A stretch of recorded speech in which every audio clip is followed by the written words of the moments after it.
Here's a recipe for a simple fettuccine Alfredo. I have 1 pound of fettuccine in a generously salted pot of boiling water.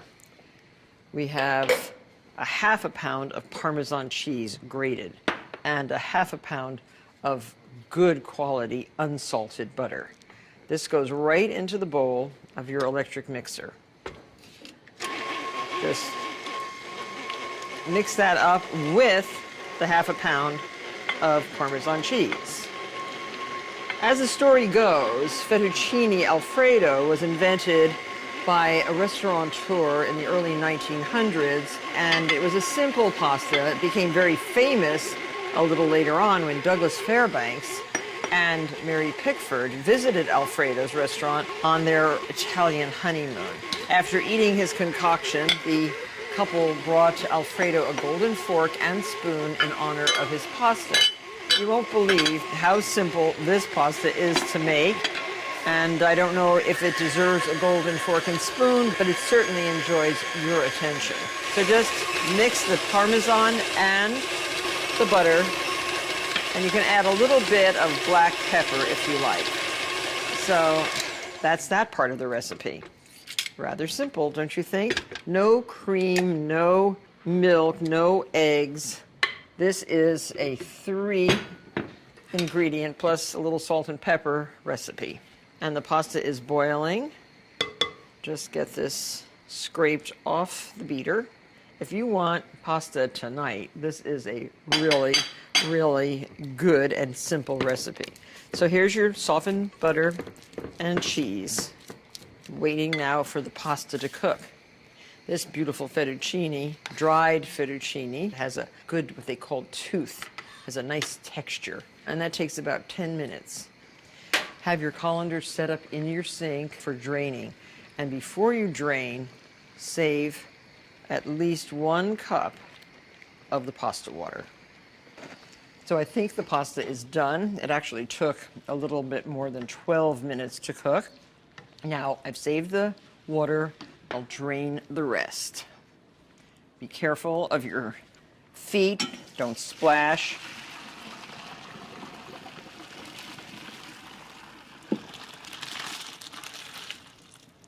And if you were planning to have a facial, you don't have to. This is the ultimate in facials, by the way. All this great steam on your face. Don't rinse. So now, put it right into your cheese and butter mix and toss.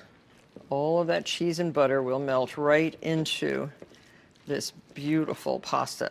And you can add a little bit of the pasta water, just 1/4 cup, to loosen it up. And this is a wonderful, delicious comfort food.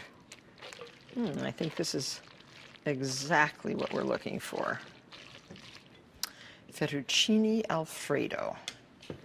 Pour it into your serving dish. It's creamy and moist, delicious. You can serve it with a little bit more grated cheese. And so here you have it. Eat it while it's hot. It's the ultimate in Italian comfort food. Fettuccine Alfredo. This is a 3-garlic pasta. And you can make it from what's in your pantry. Probably all of us have garlic, olive oil, and a box of spaghetti. This is a quick cook meal, and your family will adore it. To cook spaghetti in a large pot of boiling water, sprinkle in a little bit of salt, and when it's a full rolling boil, add your pasta. I don't bother to break it up. I like the long strands of the spaghetti. And always choose a good brand of spaghetti, one that's enriched and one that has some flavor. Just stir it in and let it boil until it's al dente. Now in your oven, you've had roasting 1 whole head of garlic. Roasting garlic just does something fantastic to it. It's a 425-degree oven, and it stays in there for approximately an hour. I keep roasted garlics in the refrigerator, and then you can just squeeze out each clove, and you get a most delicious, sugary, sweet-tasting garlic. You'll need 5 cloves of raw garlic, very thinly sliced, and 3 cloves of garlic that are finely minced. You need 2 tablespoons of olive oil, And I cook with as good olive oil as I can find. I just love the flavor of really good virgin olive oil. And you need a little parsley from your herb garden or from that flower pot. The reason this is called 3 garlic pasta is you're going to have fried garlic, those are the slivers. You're going to have almost raw garlic, that's the minced garlic, and you're going to have roasted garlic. You'll need a little bit of white wine too. Notice I'm using a large skillet because the cooked pasta goes into this skillet when you're ready to serve, just to heat it up. This sliced garlic is going to kind of bless the pan, flavor the oil, and get a lovely deep golden color. Garlic takes on color very quickly when it's being sauteed in oil. You can see it's just getting that lovely color. Reduce the heat now. You can see it's just starting to smoke. You don't want that olive oil to smoke too much. Remove the garlic to a piece of paper toweling. So now the oil and the pan has been blessed, they say, with the flavor of the garlic. Add your minced garlic.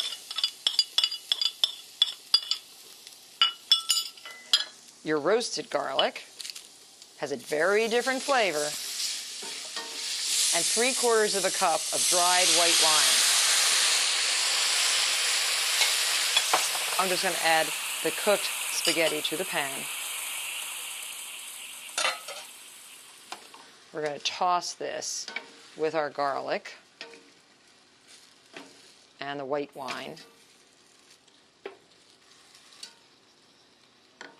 Raise the heat a little bit.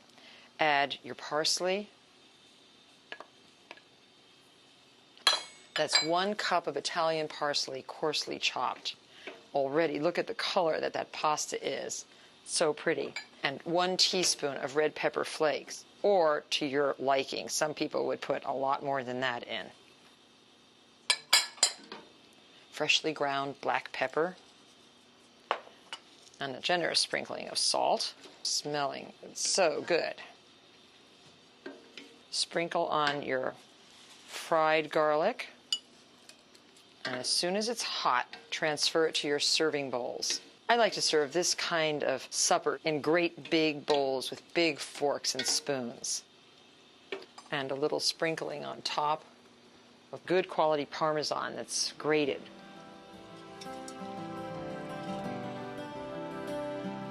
So when you think that there's nothing to eat, look carefully in that pantry for these simple ingredients and make yourself a 3 garlic pasta.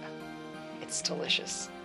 Now this pasta dish is one of my all-time favorites. I learned about bottarga, which is the main flavor ingredient of this pasta, when I was visiting the beautiful island of Sardinia. I had never been there before, and I had never tasted bottarga, which is in the Mediterranean, known as the Mediterranean caviar. And it's the roe of either the gray mullet or the tuna fish, which is found in the Mediterranean. It's salted, pressed, and air-dried, and it adds a very unique flavor to the pasta. So I am browning the garlic in olive oil, and we have some white bread in our food processor, and I'm just pulsing the bread until it forms a rough breadcrumb. And I'm going to toast this, about a cup of it, in with the garlic. Just about that much. And now gently brown the breadcrumbs. That takes about 5 minutes. The pasta, the bucatini, which is a long tubular pasta with a hole down the middle, cooks for about 6 minutes in the boiling water, and then the rest of the time in the sauce itself, which I'm going to make right now. So the breadcrumbs are a golden brown, and I'm removing those to a tray. They're crispy. They'll even get a little crispier drying out of the oil. And now we're going to make the rest of the sauce right here in the high-sided skillet. And we have to heat now 1/4 cup of olive oil and 4 cloves of garlic crushed. Just leave the pieces nice and big because you can pick those out later on. So we'll just crush these like that.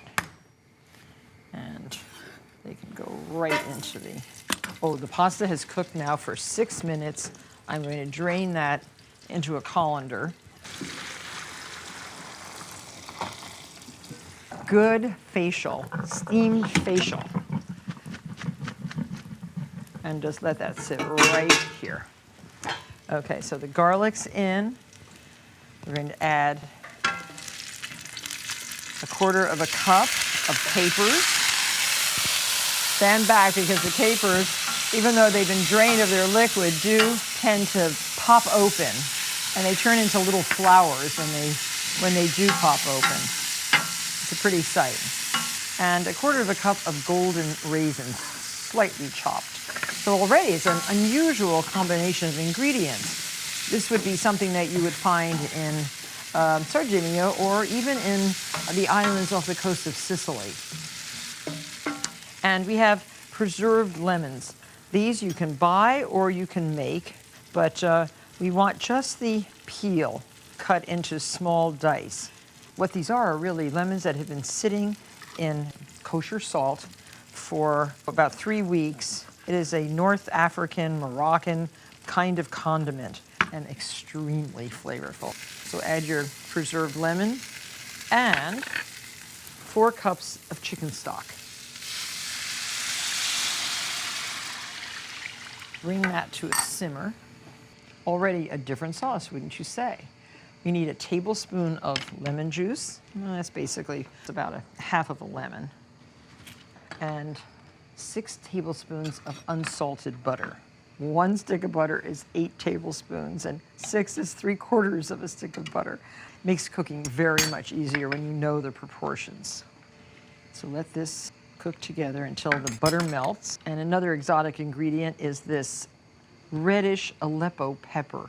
This comes from Turkey or from Syria. Aleppo is actually a city in Syria. 1 teaspoon. Has a very nice taste for this particular pasta. Now when this comes to a simmer, add your pasta. And the pasta cooks yet another 3 or 4 minutes. And while this is simmering, and don't forget to stir, you can prepare the rest of the ingredients. Al dente, by the way, is the most desired doneness. The pasta is cooked until it can be bitten easily, but still offers that little sense of texture. That's the term, al dente, to the tooth. And we have our botarga. This is tuna botarga, and you buy it by the ounce. It is the most unusual flavor. Salty, pungent, really, really amazing. It's a little hard to find. You can probably get it online, but that's the botarga. And I want to also make some strips of Parmesan cheese. All of this is going to go onto our pasta. If you use a vegetable peeler like this, you can make yourself quite a little pile of these pretty curls. Let's check on our pasta. Add 1/2 cup of Parmesan cheese. This does help thicken up the liquid. And then add your 1/4 cup of toasted pine nuts and your lovely chopped parsley. Flat leaf parsley is good. And now I'm going to add most of the botarga. I've reserved some for the top. So utterly beautiful. So the way I like to serve it is in a shallow dish like this.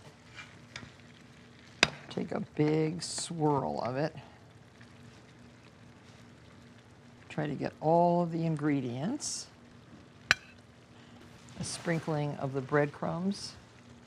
And I don't know if you've ever had a pasta that you just can't stop eating. This is one of them. And some shavings of the Parmesan cheese on top. And a little bit more of the botarga. And here you have a very unusual, flavorful, unique, delicious pasta, one that you will remember forever. Bucatini with botarga. So here's a recipe that has taken the internet by storm. Everybody wants to make the one-pot pasta. This is an odd dish because you'll never believe you can cook pasta in so little water with all the other ingredients. So right into the saute pan, you add your 12 ounces of linguine. Just put that right in the bottom of the pan. Add 1 onion, which is peeled and very thinly sliced. Add 12 ounces of cherry tomatoes, just cut in half like that.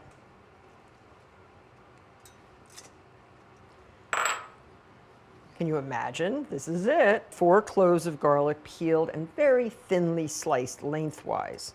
So I'm going to put a little garlic here, a little garlic there. 1/4 teaspoon of freshly cracked black pepper, cracked or ground. 2 teaspoons of salt over the whole thing. And 1/4 teaspoon of red pepper flakes. And 4½ cups of water.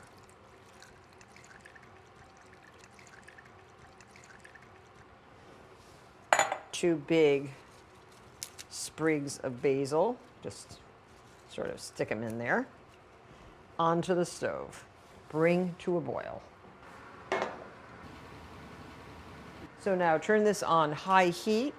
It's going to take about 11 minutes, start to finish.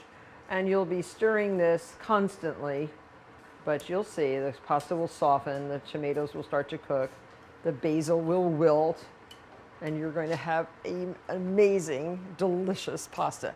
Have your Parmesan cheese ready to grate. So it's taken 2 minutes for the water to come to a boil. Now watch it closely, keep stirring it around, and the pasta should be done in approximately 9 minutes. Okay, now here is our fantastic 1-pot pasta. It is fragrant and it is well cooked and it is just ready to eat. I would say this would serve 2 very hungry people and a family of 3. Pick it up and put it right in your bowl. Is that enough for you? And some torn basil leaves and some freshly grated Parmesan, a little sprinkling of pepper, a little bit more salt, and the final drizzle of olive oil. Enjoy. That is a really great pasta. 1 pot.